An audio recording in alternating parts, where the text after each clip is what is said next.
do sertão ao mar, da nascente ao deságue. O Rio São Francisco se transforma por cada lugar que passa e transforma a vida de quem passa por ele. Suas águas se renovam por toda a sua trajetória e ele cresce um pouco mais em cada encontro do seu curso. O velho Chico conta a nossa história. E assim, inspirados e motivados pelas mudanças, decidimos evoluir mais uma vez. Agora, a Faculdade 7 de Setembro é o Centro Universitário do Rio São Francisco. Ou melhor, a Unirios. Um lugar preparado para você que está sempre em transformação. Unirios. Nosso futuro começa agora.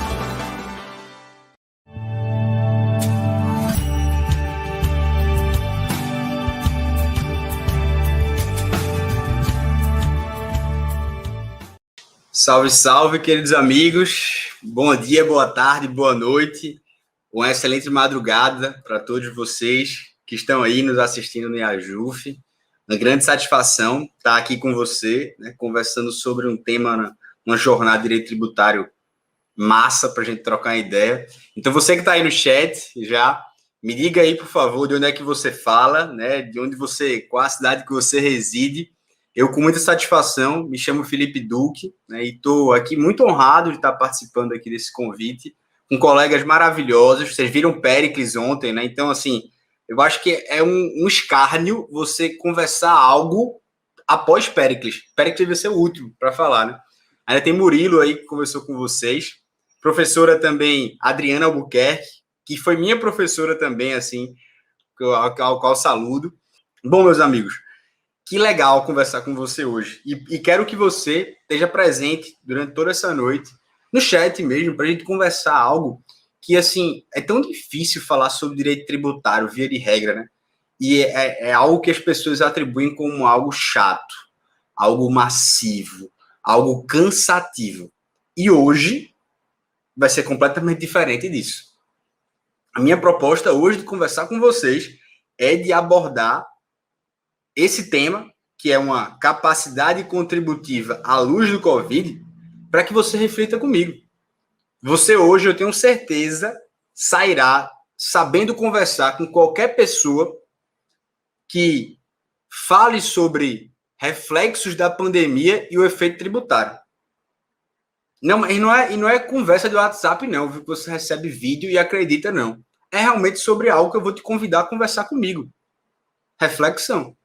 Eu quero convidar vocês para a gente descortinar esse direito tributário, entender o que danado quer dizer capacidade contributiva, ou o que é que isso muda na minha vida, qual é a importância disso, o que é que deve o Estado fazer diante de uma pandemia no direito tributário, qual a medida que deve ser tomada.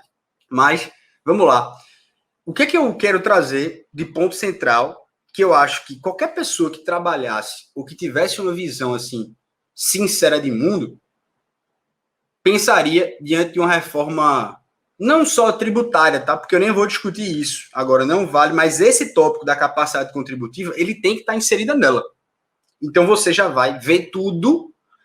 É como se fosse assim, olha, tem um caba que fez o direito tributário, até desculpa o respeito, né? Porque eu já levei um esporro tão grande de ter chamado alguém de caba, né? Caba, cabinha, a gente fala no interior de Pernambuco muito. Isso é um senhor, uma senhora, um doutor. E esse doutor chamado Rubens Gomes de Souza, ele foi um dos caras responsáveis por fazer hoje, né? Ou melhor dizendo, por influenciar o Código Tributário Nacional. E perceba, ninguém falou isso. Márcio não falou isso, Marina não falou isso e Daniel, nem Jaqueline. E eu vou fazer uma pergunta. Na sua cidade, houve algum refis? Agora pode ser que alguém fale alguma coisa. Será que houve algum refis? Será que é uma coisa útil? Será que é uma coisa massa? Será que é uma coisa valiosa? Será que é importante ter um refis? O que danado é refis? Alguns podem se questionar também. Professor, qual é a lógica da tributação em si? 1 minuto, 2 minutos só, apenas 1 minuto, para a gente ficar num campo um pouco mais da lógica do sistema tributário. O que é a tributação? A tributação nada mais é do que você ter um alcance indireto do Estado sobre algo chamado capacidade contributiva. Então, para aí. Se você chega para mim e fala, professor, a tributação é o poder tributário sobre a capacidade contributiva, a capacidade que cada um possui, esse negócio aí de capacidade contributiva é muito importante. Por quê? Numa concepção hoje ampla, você vai falar assim, Felipe, vem cá, isso aí está muito na teoria, porque o que danado é a capacidade contributiva? Tem duas coisas que são muito importantes, tá? Chama a atenção de Daniel, chama a atenção de Márcio, chama a atenção também de Jaqueline aí presente. Bom, Daniel já adiantou, ele não tem simpatia pelo Refis. Márcio está dizendo que em Tubiara, Goiás, estão oferecendo 98% dos juros e multas para você quitar os débitos. Felipe, você preparou uma aula que você está repetindo aula aí, que você está decorando e fala, não, a aula é para vocês, viu? Então essa aula aqui é para Marina, é para Daniel, é para Márcio, isso é para vocês aqui presentes. A gente vai dialogando e conversando com base nesse bate-papo nosso. Veja que coisa interessante. Então a gente tem algo que está dentro dessa concepção ampla, que é a gente tem o tributo como algo que incide sobre a sociedade, mas até quando esse tributo pode incidir? E a gente tem que ter uma lógica, que é a tributação e o direito tributário. São duas coisas distintas. É como se a gente fala no direito, que existe o campo do direito e da moral, sabe? Quando você vai fazer os primeiros períodos, aí tem um círculo do direito, da moral e da ética. A gente tem a tributação, a gente tem o direito tributário. Você que está aí vai entender a lógica. E a capacidade contributiva à luz do Covid é isso. Por quê? Percebe, se você entender esse ponto fundamental, você sabe dialogar com todo mundo sobre o direito tributário. E dialogar é justamente perceber medidas que podem ser tomadas. Seja você como um advogado privado ou público, seja você um consultor, né, que vai fazer uma consultoria para um município. Veja que coisa interessante. A tributação, portanto, ela é uma concepção que a gente tem, que eu tenho que contribuir com a sociedade. E aí você vai falar assim, o direito tributário? O direito tributário, ele vai regulamentar como esse poder de tributar, ele vai incidir sobre a sociedade. Beleza, agora eu tenho duas coisas. Tributação de um lado, que é esse movimento de contribuição com a sociedade, e o direito tributário, que vai dizer assim, olha, esse poder que existe, ele não pode ser ilimitado. Ele tem que dizer o modo. O professor Daniel já matou a charada. Matou a charada. Acho que Refis não avalia capacidade contributiva. Bom, como eu não gosto dessa ideia de você deixar o melhor para o final, a gente vai começar pelo melhor. A gente vai começar logo dando nome aos bois, como se diz. Né? E eu não gosto muito dessa conversa. Veja, estou saindo um pouco do direito, né? Mas aí você cria um nome novo para, sei lá, eu até não gosto dessa palavra. Network é uma palavra que eu não gosto. Para mim é amizade e network é outra coisa, é objetivizar a amizade. Mas às vezes o cara vai lá e começa a criar termos para falar coisas simples, para falar coisas que têm nome. Só que a gente tem que dar nome aos bois. A gente tem que dizer nome é nome, vaca é vaca, boi é boi. Isso é importante no direito tributário. Porque quando você vai começar a ler a doutrina, e eu faço uma crítica, eu começo a ler algo que eu faço assim, velho, isso aqui ou está distante muito da prática, ou isso aqui foi feito para o cara não entender. Quanto mais difícil, parece que quanto mais difícil, acho que o autor acha que é melhor, né? E eu estou falando com a experiência de alguém que fez mestrado em Direito Político e Econômico, né? Concluí no Mackenzie. Falei um pouco sobre tributação, sobre essa parte que a gente está comentando aqui. E também como alguém que lê notícia, né? Fala assim, poxa, velho, por que né, as pessoas não simplificam? E eu acho que eu vou fazer a contrapartida. Estava vendo a notícia que eu achei muito interessante também. A ótica, por exemplo, de uma reforma tributária, ou sei lá, que todo mundo fala em reforma, é fazer com que haja uma simplificação. O que é uma simplificação? É fazer com que você entenda a carga tributária, fazer com que você, quando for empreender, você saiba o que é, o quanto está pagando. Só que, perceba uma coisa interessante, tá? É massa, é legal, é interessante que haja uma simplificação. Não tiro essa ideia. E eu sempre pensei que é massa simplificar.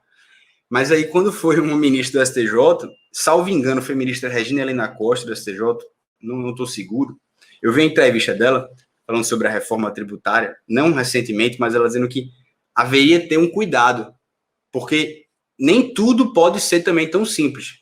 Você não se resolve um problema que você resolve com anos de terapia com uma frase simples. Então, assim, tem que ter o devido cuidado. Contraponto.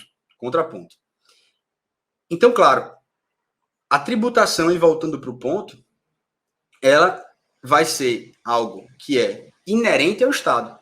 E eu já trago você para o ponto aqui, Daniel, Marina.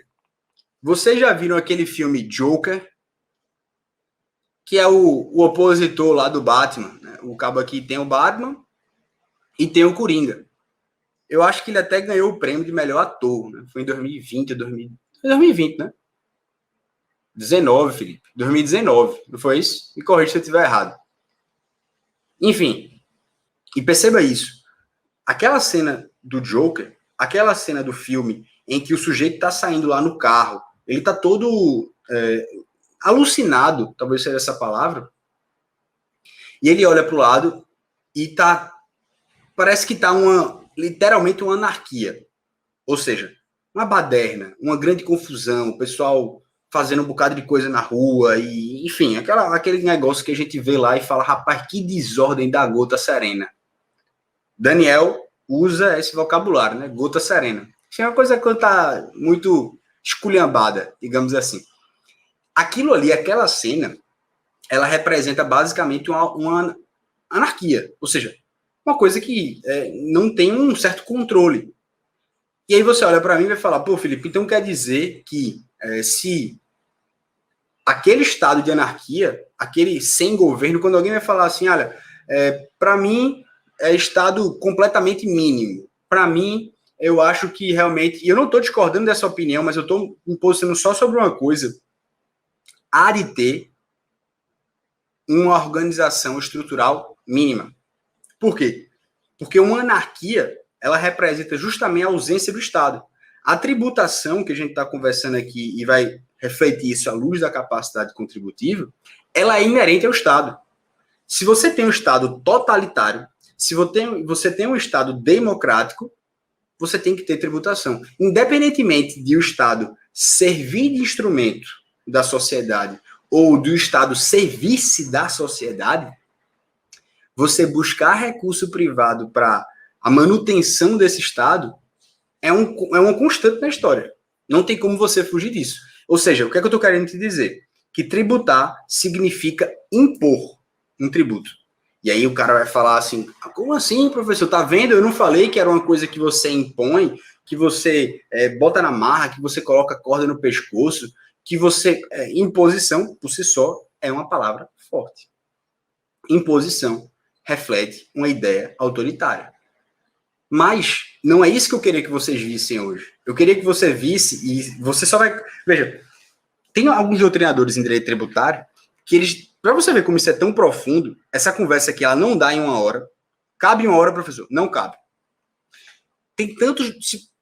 Eu vou convidar você a, se você puder, em tudo no direito tributário, fazer uma releitura à luz da capacidade contributiva.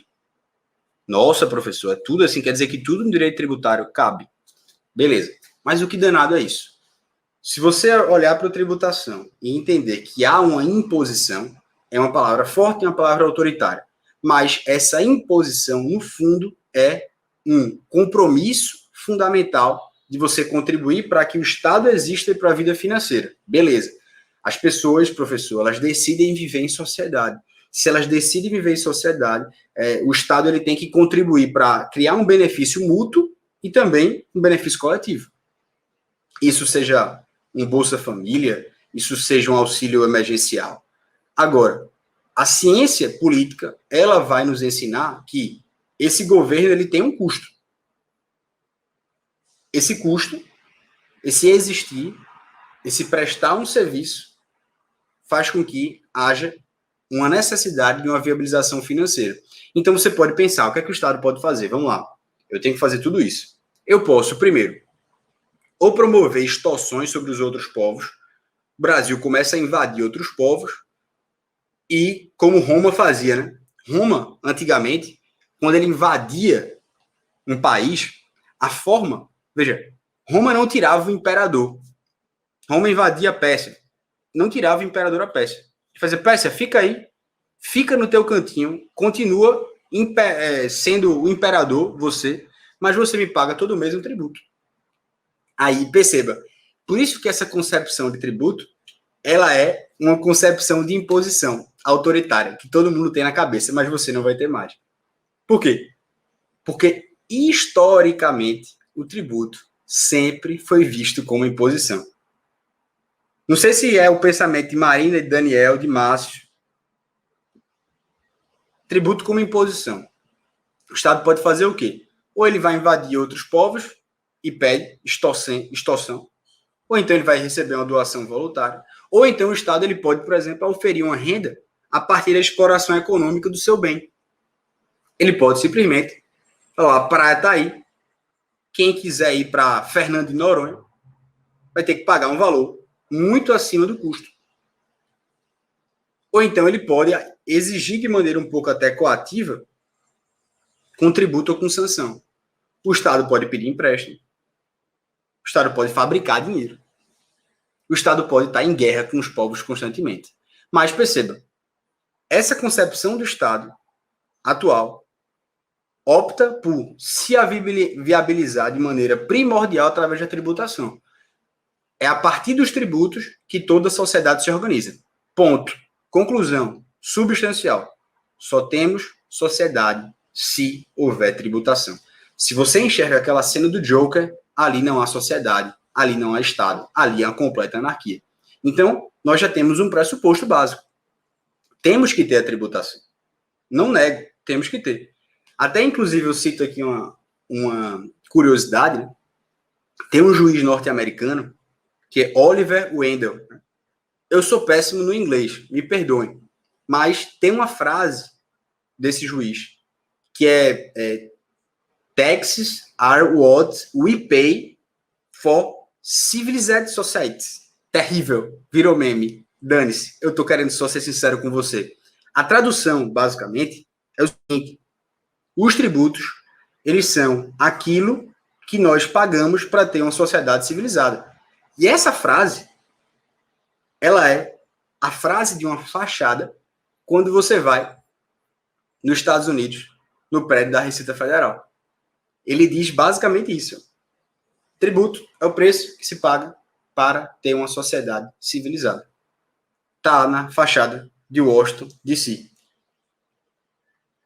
Agora, qual é a percepção que a gente tem que ter? Quando eu falo de capacidade contributiva, eu estou saindo de tributação e eu estou indo para direito tributário. Porque a tributação, de fato, no Estado democrático, no Estado social, ela é um instrumento de sociedade para conseguir seus objetivos. Pagar tributo, a partir dessa visão, meus caros colegas, não é mais uma submissão ao Estado, não é mais uma imposição. Tampouco é um mal necessário, como alguns falam. Agora, esse é a característica fundamental. Professor, o problema não é pagar tributos. O problema é como se paga. O problema é a regulamentação. O problema é a carga tributária. O problema, aí você vai dar vários problemas. E, de fato, a capacidade contributiva, eu poderia dizer que ela é um escudo protetor. Ela é um véu. Ela é algo que vai dar eficiência. Ela é algo que vai dar justeza. Ela é algo que vai delimitar o limite do que é que o Estado pode fazer. Qual o tamanho da coisa que o Estado pode fazer. Ou seja, na verdade, a raiz de tudo é a capacidade contributiva. E perceba que capacidade contributiva não é capacidade econômica da sociedade. Capacidade econômica da sociedade é a capacidade que as pessoas têm de produzir uma riqueza. Você pode produzir 10x. Mas você pode pagar quanto? E perceba que isso é algo tão interessante, é algo tão incrível. E eu vou fazer uma pausa, porque Marina está dizendo que é um acordo social hoje em dia. Inclusive, estados que garantem o bem-estar social garantem o desenvolvimento, já que as empresas podem se desenvolver em outros ramos. Perfeito, Marina. Perfeito. E a gente chega aqui na cereja do bolo. Por quê? Imagine que o Estado, ele olha do alto, porque o Estado olha todos os cidadãos do alto, e ele vê toda a capacidade produtiva da sociedade. Ele olha o PIB, o Produto Interno Bruto, a soma de todas as riquezas.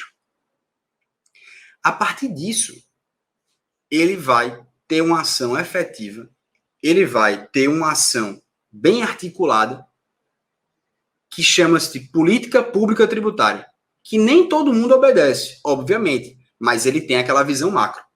Ele vai eleger, a partir dali, quem e o que serão tributados. Essa política tributária, meus amigos, é muito interessante, porque é ela que vai equalizar o agir do Estado. É ela que vai dizer quem, é ela que vai dizer o que, e é ela que vai dizer a intensidade do tributo.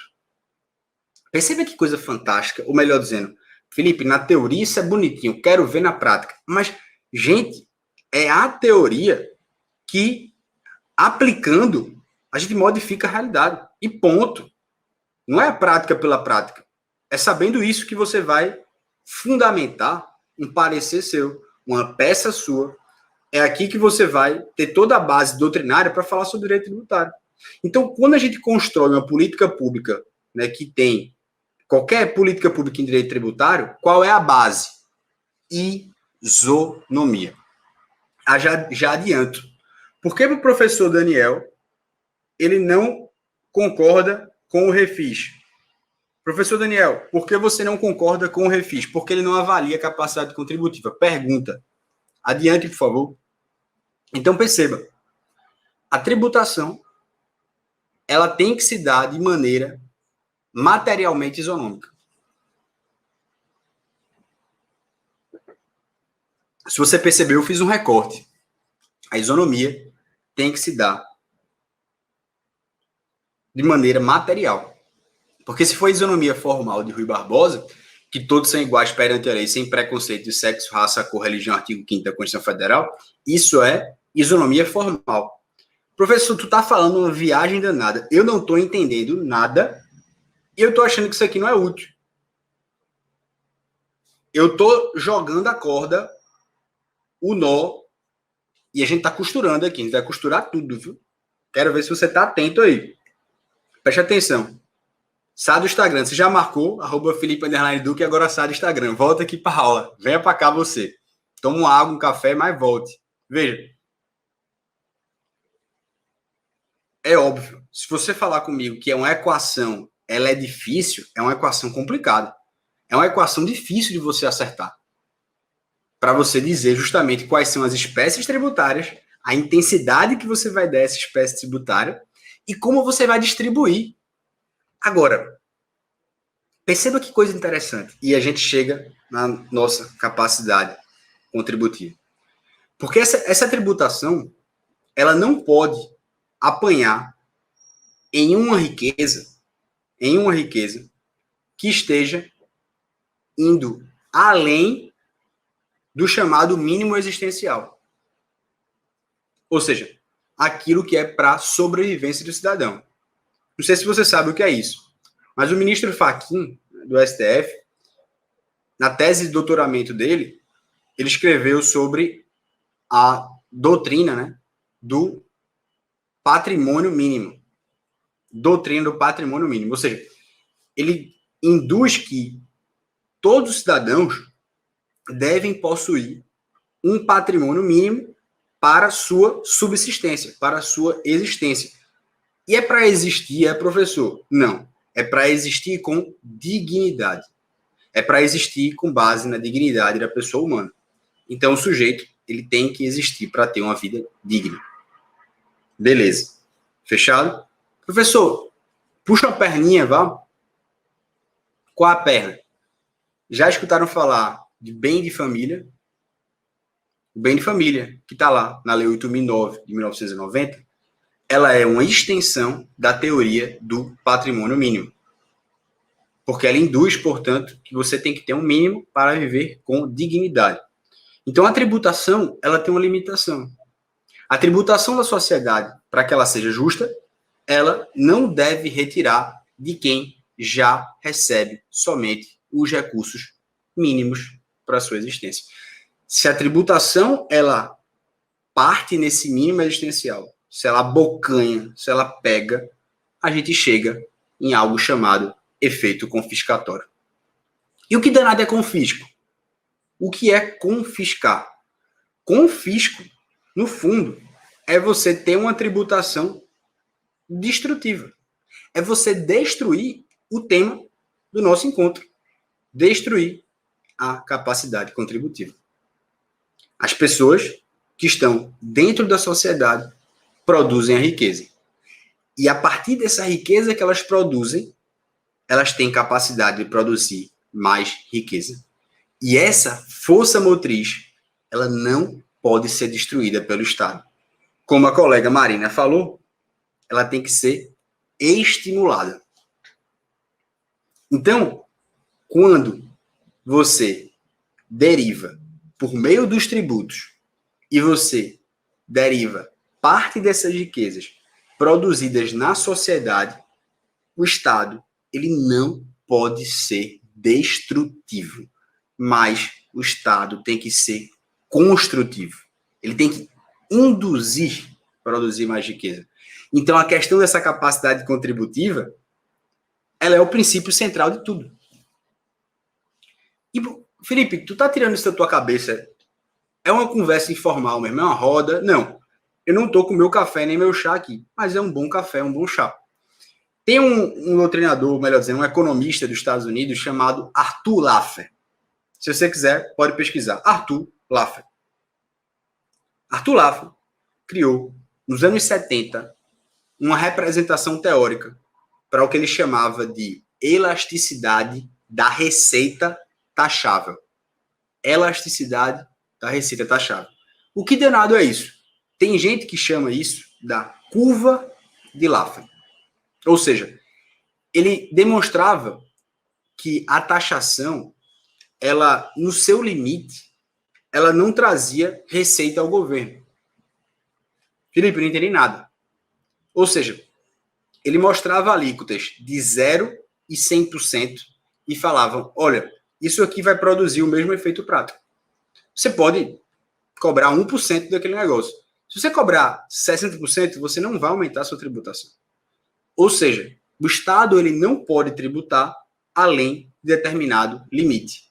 Felipe, o que isso tem a ver com refis? O que isso tem a ver com Covid? O Estado não pode tributar além de determinado limite. Por quê? Porque senão ele sufoca a atividade econômica, senão ele inviabiliza a continuidade dos pagamentos do tributo. Então perceba, a tributação que ela é exigida além de um limite suportável, ele vai reduzir a arrecadação. Por quê? Vai ter a perda da capacidade de contribuir. O contribuinte que antes pagava, ele vai sucumbir, ele vai falir, ele vai fechar as portas, ele não vai mais produzir riqueza. E essa ilustração, colegas aí, para ficar bem mais simples, tem uma lei não sei se em Tubiara, minha família é do interior de Pernambuco, sertão brabo, cidade de 20 mil habitantes. E lá eu escutei falar que o morcego era inteligente. E depois, quando eu fui estudar o livro de Arthur Laffer, eu vi que ele chama isso da lei do morcego inteligente. Ele chamou de lei. Qual é a ideia? Você tem um mamífero, uma vaca. Você tem um morcego. E o morcego, ele sabe exatamente a quantidade de sangue que ele pode tirar do boi a cada dia. Essa retirada do morcego é suficiente para que o morcego continue vivo. E também é a mínima possível para que o boi consiga se recompor e ter sangue no dia seguinte. Se o morcego passar do limite, o boi vai morrer. Então perceba que se o boi morrer, falta o alimento. Isso ressalta justamente a ideia da tributação, da identificação dessa capacidade contributiva como um elemento de justiça fiscal, como adequada distribuição desse dever fundamental de pagar tributos. Direto ao ponto. Pandemia. Covid-19, março, abril de 2020. Temor. Ansiedade a mil. Se você não está agora também, né? Porque ansiedade desde lá tem sido a pauta, o tema presente, com razão, também não se pode diminuir nada a respeito desse medo que foi tomado conta de todos nós. E aí você tem uma empresa, e eu vou fazer uma intervenção aqui. Colega Tom Marmel, a teoria do Fachin considera alimentação básica os ingredientes de uma cesta básica, que todos sabem. Não dá para uma pessoa durante o mês. E Fachin não é autoridade e fonte isenta que mereça citação. Querido Tom Marmel, meu amigo, a teoria do Fachin, eu vou ficar só na teoria, para a gente não ir para a política. Se for para a política, meu amigo, aí vira um tiroteio essa aula, né? Todo mundo atirando em todo mundo. Eu não vou defender, nem vou atacar. Vou falar apenas de argumentos tributários. Mas com todo respeito sempre a posição de todo mundo. Mas vamos lá. Teoria do morcego, Elisa. É isso mesmo. Mas a teoria do Fachin é basicamente isso. Né? Se a gente for para uma lógica, o salário mínimo que está lá previsto, que tem que caber tudo aquilo no salário mínimo, ele ofende a dignidade da pessoa humana. Né? Isso já tem ADI no Supremo também sobre esse tema. Mas aí vamos lá. Querido colega Tom Marmel, perceba um aspecto. Felipe, você fala assim, você perguntou o que é que teve em Caruaru, o que é que teve em Tubiara, o que é que teve em Campinas, a prefeitura fez o quê, o município fez o quê, o estado fez o quê quando a tributação. Será que teve refis no seu município, no seu estado? E eu faço a seguinte pergunta para você. Mas, professor, quando chegou em março, em abril, as empresas realmente fecharam. Teve gente que nem faturou, professor. Por quê? Porque eu não estava preparado. O meu negócio não é digital, nem é preparado. Não é digital. O meu negócio é físico. É tete a tete, como a gente diz. E aí ninguém é para a rua mesmo. Fica em casa 100%. Não pode, se você sair, você é um criminoso. Então não dá, professor. Fechou. Como é que o Estado vai cobrar um tributo de uma empresa dessa? Que não produziu. Perceba que a situação é muito delicada. E eu venho falando disso desde quando a gente falava em março, em abril de 2020, do mundo pós-pandemia. Que audácia. Que audácia. Porque ali mesmo eu falava assim, rapaz, acho que a gente tá no meio de uma onda, a gente dizendo como é pós-pandemia, a gente nem passou, bicho, como é que é pós-pandemia? E ali, naquele momento, começou-se a ingressar com muitas ações judiciais sobre esse tema. Olha, fechei as portas. Olha, a pandemia veio e acabou o meu negócio e eu não posso pagar tributos. Juiz, dê uma liminar para que eu não pague tributos. E a gente entra no ponto central. Nós chegamos no ponto fulcral. A gente chega no ponto em que tudo se justifica. Como assim, professor? Capacidade contributiva, meus amigos. Qual é a ideia de um refis? Sendo muito sincero, historicamente, falo aqui desde 2013, 14, sei lá. Você tem, doutora Elisa, você tem a banquinha da revista do lado aí, perto da sua casa.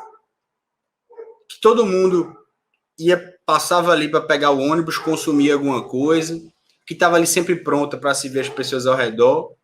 A banquinha fechou. A banca de jornal não faturou nada durante a pandemia. Aí você pega e vê o grande supermercado aí, perto da sua casa. Eu estou supondo, mas o grande supermercado provavelmente triplicou o faturamento. Aumentou muito mais o faturamento. Todo mundo buscava os supermercados, era comida de estoque, era coisa de... Enfim, feira de guerra, para quem pôde, obviamente. E aí você abre um refis. Quando você abre um refis, doutores colegas, professor, projeto de lei 4728/2020, show de bola.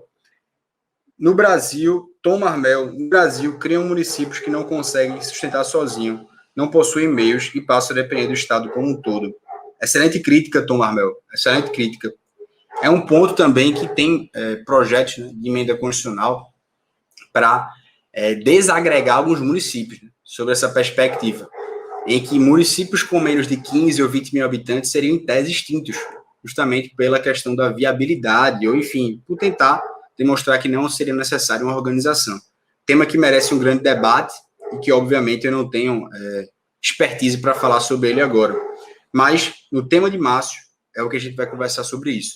Então, o seu município, o seu estado, ele faz o seguinte, vamos dar o exemplo da banquinha para o município, que fala, eu vou abrir um refis aqui, para quem não conseguiu pagar IPTU, agora vai ter um desconto de 80%.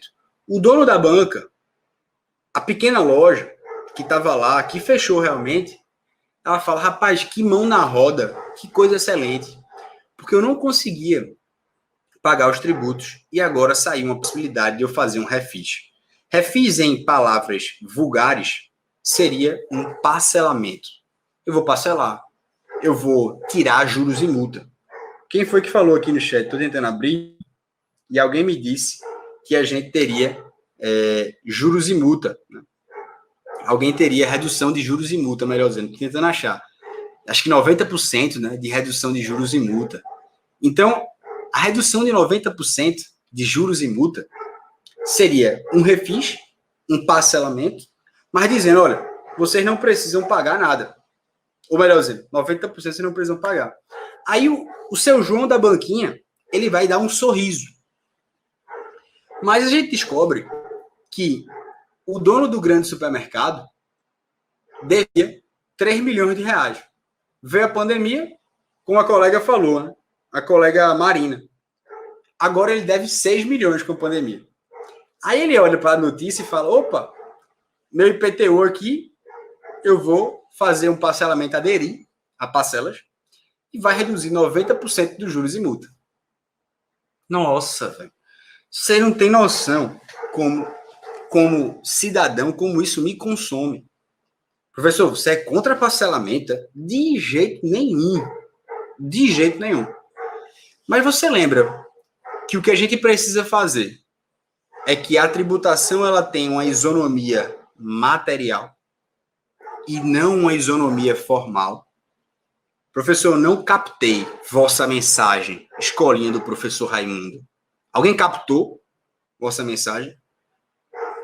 Olha, se a gente fizer um refis, um parcelamento, dando 90% de redução de juros e multa para o dono da grande supermercado, que devia 3, agora deve 6 milhões, e a gente vai dar para o pequeno produtor ali da banquinha, que não devia nada, mas que veio a pandemia e ele não conseguiu pagar, e ele vai ficar muito feliz com isso. Se a gente fizer isso, estamos considerando, meus amigos, que essa régua do direito tributário, ela está exatamente assim. Assim, reta, igual, idêntica. Ela pode inclinar, mas ela está reta para João da banquinha e está reta para o grande supermercado. Professor, você está dizendo que essa régua ela tem que ser o quê? Quebrada? É?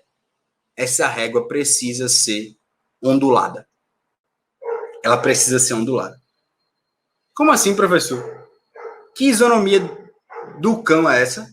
Que a gente tem no direito tributário uma régua Isso então não é régua, isso é sei lá, qualquer coisa que você dizer.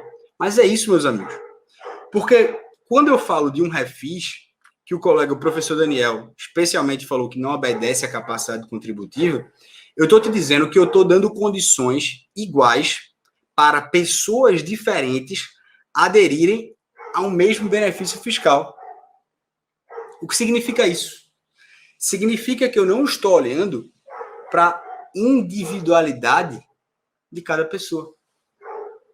Olha só, professor, você não está olhando para a individualidade de cada pessoa. Traduza, eu não estou olhando para a capacidade contributiva de cada cidadão. Professor, chegou no segredo? Chegou no segredo. The Secret. Esse é o livro mais vendido. Se eu tivesse 30 segundos para falar com qualquer jornalista, qualquer pessoa que fala necessita de um refis, eu faço assim, não necessita de um refis. O que a gente necessita é olhar para a capacidade contributiva de cada cidadão e saber como ele foi afetado, que impacto de fato ele teve, e aí sim olhar para ver se daremos algum benefício fiscal específico para cada cidadão. Professor, isso é preconceito, é? Não. Isso é capacidade contributiva, meus amigos. Veja, se eu tenho João da banquinha, Tom Marmel, que sempre pagou os seus tributos em dia, e eventualmente ele não pôde pagar, porque veio a pandemia, ele fechou. Ele fechou. É óbvio que para um sujeito desse, eu vou dar o maior benefício fiscal possível. Por quê? Porque ele era um sujeito, um cidadão classe A, no sentido de cidadão que cumpre com seus deveres. Porque é em especial citarmos que, se em Roma nós falávamos que um Estado conquista o outro e ele paga um tributo, e o tributo era vista como uma imposição, hoje, na nossa Constituição, nosso 2021, existe algo chamado dever fundamental de pagar tributos. Ou seja, não é que eu tenho somente direitos. Ah, eu tenho direito a isso está limpo, a isso está tal, eu tenho direito. Sim, mas quem fala isso já é Cassalta Nabais, um doutrinador português. Ele fala, depois da Segunda Guerra Mundial, só se fala em direitos. As constituições do mundo não falam em deveres. E qual o dever que você tem? E aí o dever fundamental de contribuir com a sociedade, através do pagamento do tributo, é um dever fundamental. E nessa visão, você olha e fala assim, poxa, então peraí, Felipe, eu tenho um dever fundamental de pagar tributos, mas eu tenho uma capacidade contributiva minando, limitando isso. Fechado? Fechado. Qual é essa lógica desse dever fundamental de pagar tributos? É essa. A lógica é que você deve contribuir pelo simples fato de participar da sociedade. Eu participo.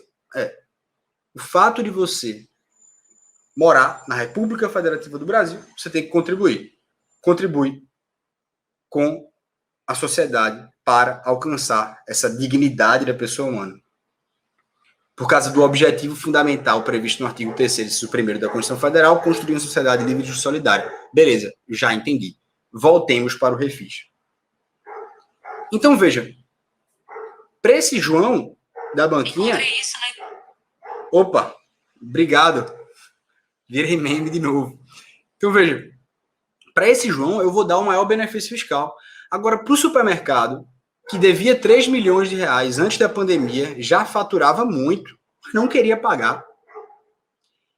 Eu não vou dar um benefício fiscal ótimo para esse cara, o melhor, 90% de juros e multa. Não, de jeito nenhum.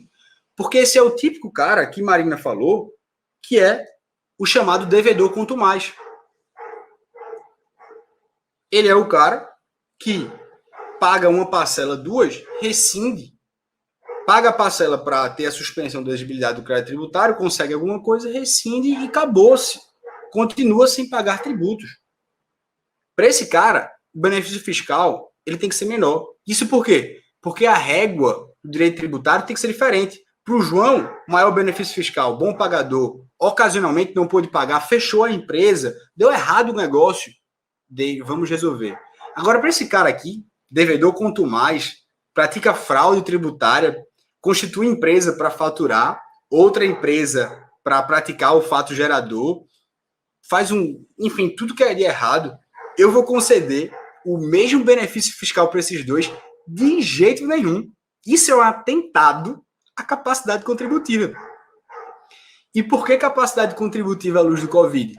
Porque é justamente isso que aconteceu. E o colega já falou, Letícia matou, eis a transação para esse fim. Belíssima, minha amiga, belíssima conclusão. Eis a transação para esse fim. Felipe, a transação que está sendo colocada no âmbito da União, ou já em alguns estados e municípios, ela é a perfeita, ela é a melhor? Não, mas é a transação que já existe. É a transação que, como eu defendi na dissertação do mestrado, os doutrinadores em direito tributário, há 10, 15 anos atrás, falavam, é impossível ter transação. Você precisa prosseguir no seu dispositivo pessoal. Eu preciso dar aula, minha amiga. Deixe de me interromper, por gentileza. Um grande abraço, viu? Veja, a transação tributária, as pessoas falavam que era impossível ter transação tributária. Por quê? Porque há simplesmente uma vedação dizendo, não, a indisponibilidade do direito tributário, você não pode transacionar. E eu te pergunto, e foi o que eu escrevi na dissertação do mestrado, que eu conversei com o meu grande professor Eduardo Jardim, a qual sempre foi contrário a isso, depois ele refletiu e falou assim, realmente, por que não? Porque o argumento era, quer dizer que a procuradoria virará um balcão de negócios? Não, professor, não é um balcão de negócios. É com base em permissão legal. E outra coisa, você pode hoje transacionar, professor, sobre direito à vida, direito penal. Como é que você não pode transacionar sobre direito tributário? Que bem jurídico é esse, que é superior à vida?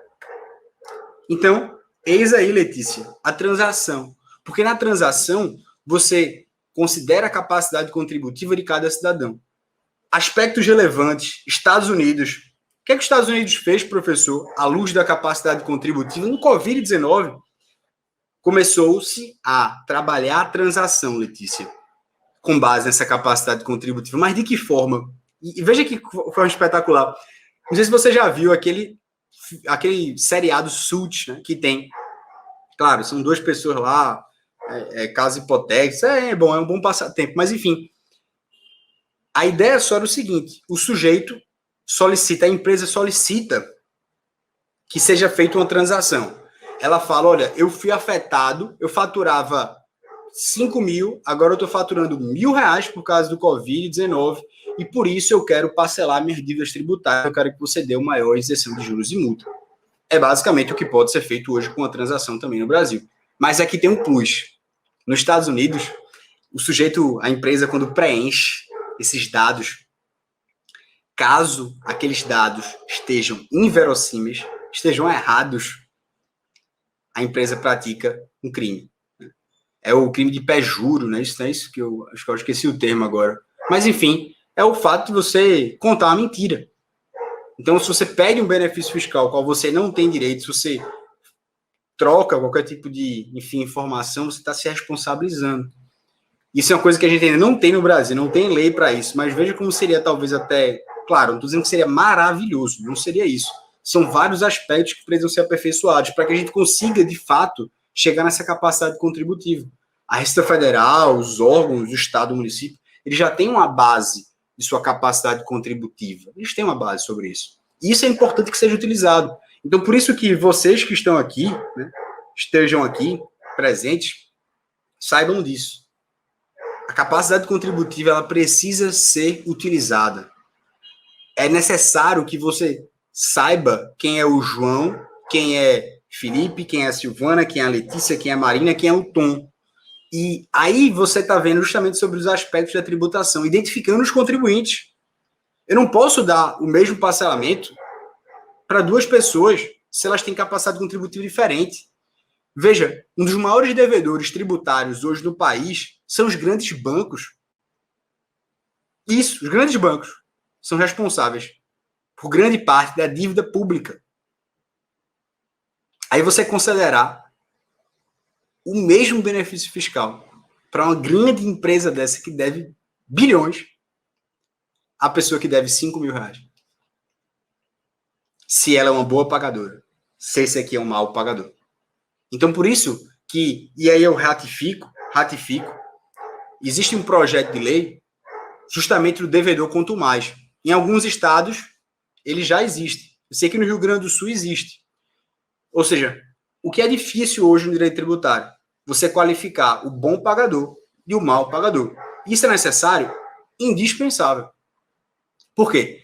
Porque eu começo a avaliar essa capacidade contributiva. Já imaginou se a gente tivesse uma nota de Uber para o governo, para o estado, para o município? Nossa, professor, aí você já está falando de China aqui, que estão me vigiando. Não, calma. Eu estou falando de deveres cívicos. Entendeu? Mas para que essa nota, professor? Para eu ter nota? Não. Aquele Black Mirror? Não. É só para fins de benefício fiscal. Entendeu a ideia? Não sei se, de alguma maneira, e se eu estou falando coisa aqui que não faz sentido na sua cabeça, me diga. Porque era como se a gente tivesse comportamentos reiterados, 2015, 16, 17, vários anos, e a gente fez assim, através de uma medida provisória, ali em 2019, instituiu a transação na esfera federal, depois houve alteração legislativa para legislar, né, com o artigo 171 do CTN, criando esse aspecto da transação, e agora são ferramentas que estão sempre sendo aprimoradas. E aí, para mim, é um retrocesso, e eu convido você à sua reflexão, você agora falar em refis, desconsiderando toda a capacidade contributiva, ferindo a isonomia material e afastando o instrumento da transação, que seria fazer com que agora a capacidade contributiva de João, do grande supermercado, fosse observada, fosse olhada. Agora eu te vejo. Agora eu te vejo. Letícia, Felipe, Mariana, supermercado. Agora eu te vejo. Eu vejo o que aconteceu com você. Eu vejo o que aconteceu com cada setor. E essa é a ideia. Essa é a ideia. Essa é a capacidade contributiva à luz do Covid. Isso pode ser feito através de decisão judicial? Na minha opinião, humilde opinião, acredito que não, com todo respeito. E é assim que o judiciário tem se posicionado recentemente, porque o juiz sempre tem uma visão micro da coisa. Geralmente é micro. Ele não consegue ter uma visão macro. Então é necessário que tenha política tributária para que, olhando para o macro, você veja o setor, você veja o cidadão, você veja a capacidade contributiva. Então, via de regra, é assim que tem se posicionado o judiciário.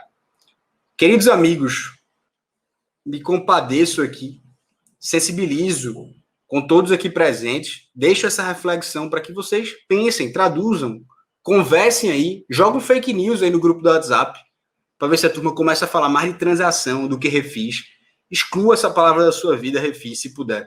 Exclua, bana ela, delete, bloqueie. É mais ou menos isso que eu queria conversar com vocês hoje.